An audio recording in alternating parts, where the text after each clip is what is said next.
Buenas tardes. En primer lugar, quiero agradecer al profesor Abel Augusto Zamorano, presidente del Instituto Colombo Panameño, al profesor Raúl Aparicio, presidente del Congreso Panameño de Derecho Procesal, a la presidenta de la mesa de Ahmed Troche y a todos los miembros que la componen, y agradecer también su presencia en este momento. Se preguntarán ustedes qué hace un laboralista hablando de derecho constitucional. Y es que, la verdad, como diría Juan Bilbao Villós, es que ningún derecho puede vivir a espaldas del derecho del trabajo. Y fundamentalmente se trata de una temática que a mi juicio debe ser reclamada por todos los laboralistas porque tiene su génesis en el ideario de Hans Carl Nipperdey en la década de 1950 y que nace precisamente la teoría de los derechos fundamentales o lo que los españoles denominan la teoría de la eficacia horizontal de los derechos fundamentales en dos fallos interesantes, de los cuales ya hemos hecho referencia en esas publicaciones que se mencionaron en el Tribunal Federal Alemán.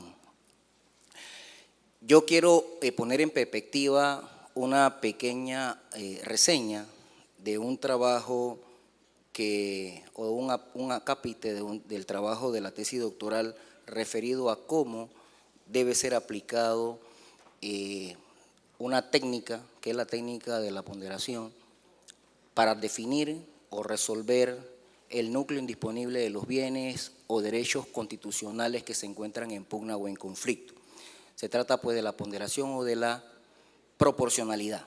Sin embargo, para ello voy a hacerme de una presentación donde pretendo describir fundamentalmente que en el marco de la empresa pueden originarse los conflictos constitucionales, ¿verdad? O derivar los conflictos constitucionales del intercambio o del interés contrapuesto que surge fundamentalmente en una relación de trabajo. Y para ello pretendo pues destacar tres aspectos básicos. En primer lugar, dejar sentado que la relación de trabajo es el campo propicio para un conflicto de naturaleza constitucional. Y es que precisamente ambos integrantes de la relación de trabajo, ambos interlocutores de la relación de trabajo, tienen intereses contrapuestos. Y estos intereses contrapuestos se encuentran protegidos por derechos de naturaleza constitucional. Y esa relación antagónica que puede existir entre ellos fundamentalmente se da en el plano individual. En el plano colectivo, como todos sabrán, pues hay otro tipo de equilibrio y que surgen precisamente por la libertad sindical.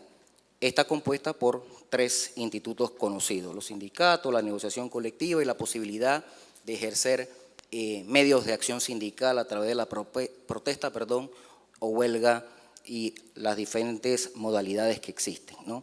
En el plano individual, sabemos que fundamentalmente la subordinación jurídica y la dependencia económica son los factores que determinan la naturaleza jurídica de una relación de tipo laboral. Y esa relación de tipo laboral está también proyectada o influida por un poder económico o poder privado que es necesario para tratar de establecer de alguna manera el sometimiento de una de las partes. Y ese sometimiento de alguna de las partes lo encarna la parte trabajadora, trabajador que tiene de alguna manera también una protección especial por razón de su dignidad como persona y que como persona tiene derechos fundamentales.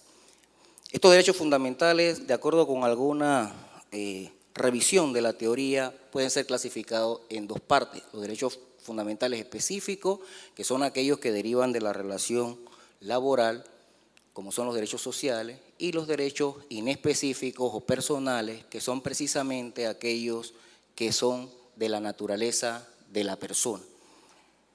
Distintos derechos pueden ser o surgen de la condición de la persona: la intimidad, el secreto de la correspondencia, la libertad de expresión y demás. Estos derechos, de acuerdo con la doctrina española, no quedan colgados fuera de la empresa cuando el trabajador ingresa a trabajar, sino que entran con él.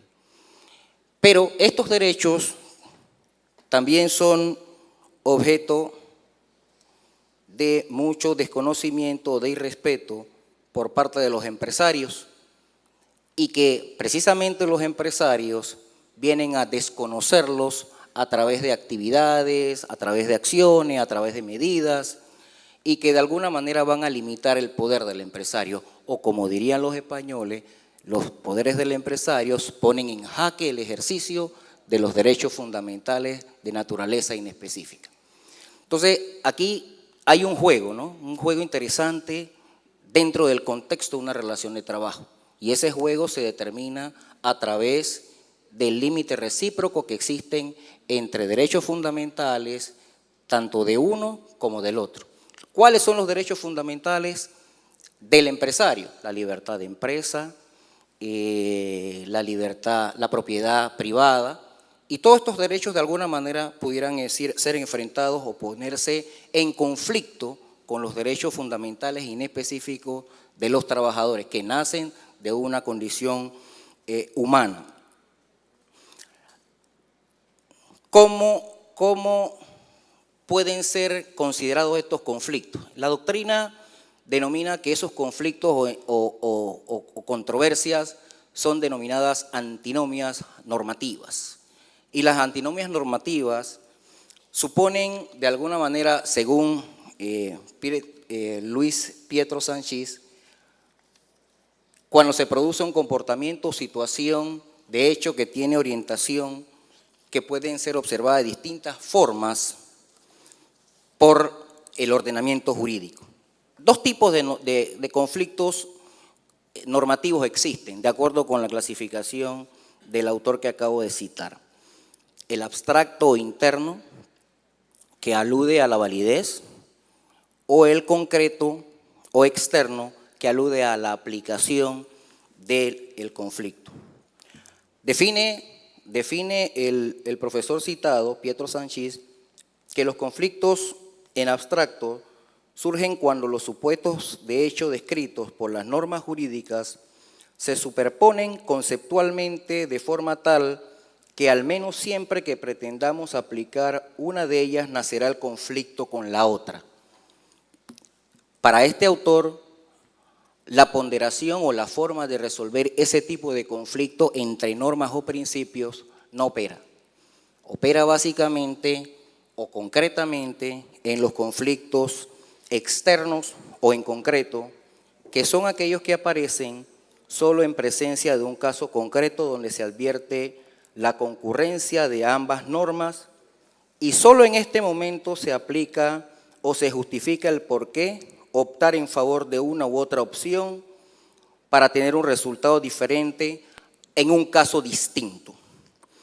Es aquí, obviamente, donde tiene aplicación el principio de ponderación, como una técnica judicial que aplica el juez.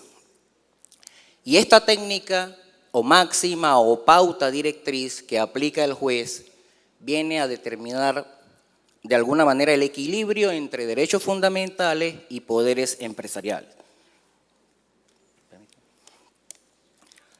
No es fácil. La convivencia entre estos dos tipos de derechos supremos de las partes que conforman o integran una relación de trabajo puede ser compleja, puede ser difícil, pero se requiere que de alguna manera haya una armónica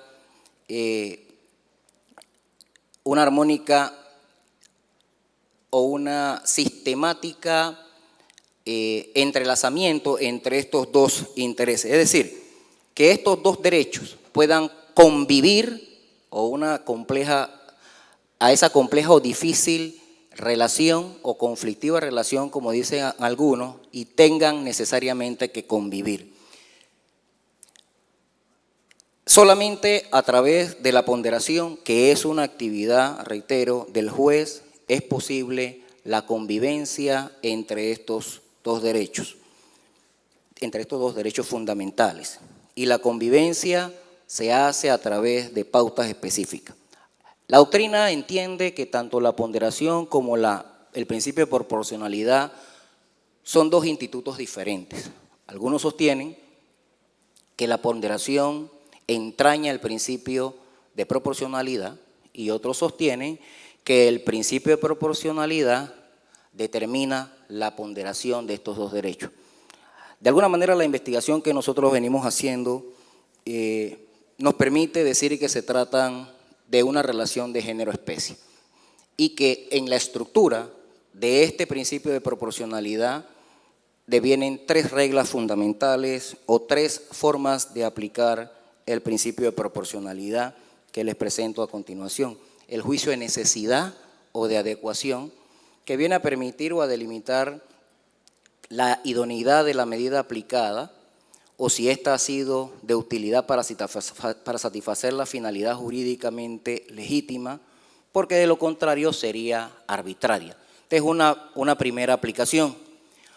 Una segunda regla la constituye el juicio de indispensabilidad o de necesidad, que sirve para medir qué tan inviable o obligatoria fue la medida aplicada y censurada, y que si no fuera así, la medida no tiene suficiente o no tiene la entidad suficiente que permita su justificación.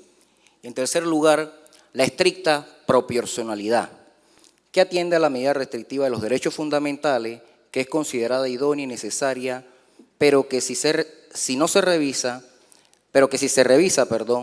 es proporcional o conveniente su utilización, en caso contrario sería desproporcionada la medida.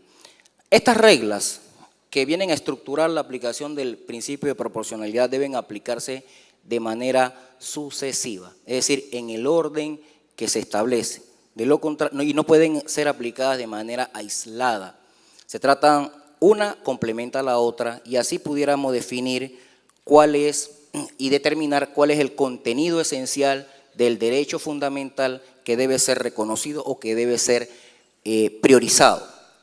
Alexis habla de las máximas de ponderación o de optimización o de la ley del peso, ¿verdad? Tema interesante y que a no dudarlo puede ser aplicado incluso en el terreno de las relaciones laborales. Veremos eventualmente si Panamá o nuestro sistema reconoce o no reconoce este principio que viene recorriendo desde Europa y América Latina su plena eficacia. ¿Qué ofrece este principio? De alguna manera ofrece certeza, pero también ofrece discrecionalidad. Son dos notas importantes de la proporcionalidad. Certeza, porque va a determinar, como ya les decía, el contenido esencial del derecho que debe primar o que debe regir. Y que de alguna manera es el que resuelve y que prioriza el conflicto existente entre dos principios o normas que tienen categoría de derecho fundamental o categoría de rango de norma constitucional o de rango supremo. Pero también ofrece una discrecionalidad. No siempre el mismo derecho que en algún momento frente a un conflicto prime, regirá o se aplicará en los sucesivos conflictos. Y por eso la discrecionalidad del juez al momento de interpretar o de aplicar el derecho fundamental determinado puede variar de las circunstancias o de la valoración que haga el juez. Pues se deben tomar en cuenta también algunos conceptos de tipo axiológico, ideológico, político, dentro del razonamiento del juez constitucional. Entonces, nos encontramos frente a un dilema, y un dilema cierto, o sea, el dilema de la certeza y el dilema de la incertidumbre de los derechos fundamentales. Existe pues ya muchos estudios que hablan sobre esto, pero son las notas características del principio. En el plano de su reconocimiento jurídico, hay en teoría y en doctrina y en el derecho comparado, aplicaciones concretas en el plano constitucional en la mayoría de los tribunales constitucionales a partir del Tribunal Federal Alemán y también en el Tribunal Constitucional Español, pero también en América Latina se ha venido reconociendo en algunos sistemas constitucionales y en algunos órganos supremos de administración de justicia, específicamente en Colombia, en Perú y en Chile.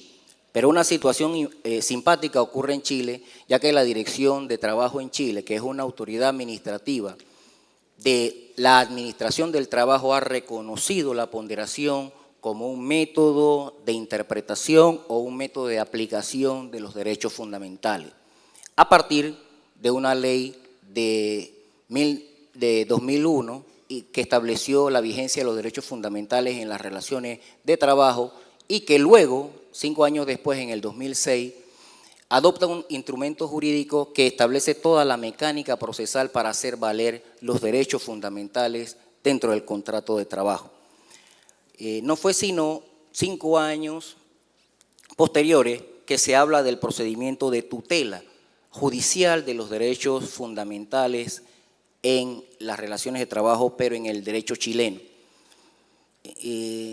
Esta experiencia de transportar la teoría de los derechos fundamentales en Chile, que es un país que se encuentra a la saga en materia de los derechos fundamentales, ocurre por la formación de la mayoría de los expertos laboralistas chilenos en cursar estudios superiores en España y luego llegan a aplicar y a insertar en su ordenamiento jurídico, primero por vía de los dictámenes de la Dirección de Trabajo en Chile y luego en la jurisprudencia que adopta con posterioridad esa abundante jurisprudencia administrativa, la Corte Suprema, el principio de proporcionalidad o el principio de ponderación.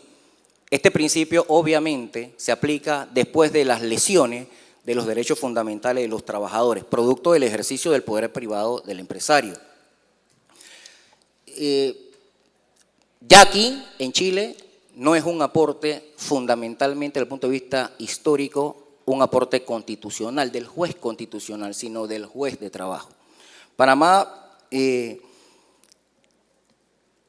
no tiene, a pesar de las revistas que les pongo de momento de mención de las lesiones de los derechos fundamentales, Panamá no tiene ni en el plano laboral dentro de la justicia de trabajo, ya sea en las juntas de conciliación y menos en los tribunales de trabajo, aplicación concreta del principio de ponderación, a pesar de que ha tenido oportunidad suficiente para su aplicación.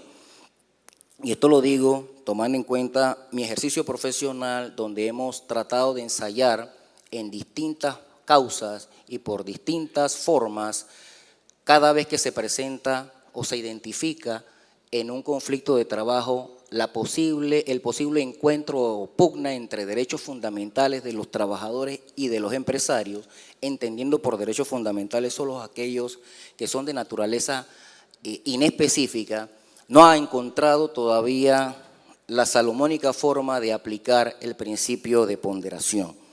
Y tampoco la Corte, en la escasa jurisprudencia que ha producido sobre el tema, ha reconocido el principio de proporcionalidad o de ponderación. Lo ha hecho tal vez de manera muy tangencial en el tema de derecho penal, en el ámbito penal, tal vez en materia de aduana, que es una rama específica del derecho administrativo, pero no así ni en las sentencias que tienen que ver con las resoluciones de los conflictos derivados de las relaciones de trabajo y mucho menos en los conflictos donde intervienen particulares. Aquí decía una de las expositoras que hay que romper el paradigma del Estado vertical, de la aplicación de los derechos fundamentales del Estado hacia el súbdito, y eso ocurre precisamente por el reconocimiento de la teoría de Hans Carl Nipperdey, y hoy día se habla de la eficacia horizontal de los derechos fundamentales, pero debemos reconocer que precisamente se nace o se origina esta teoría en el plano del derecho del trabajo.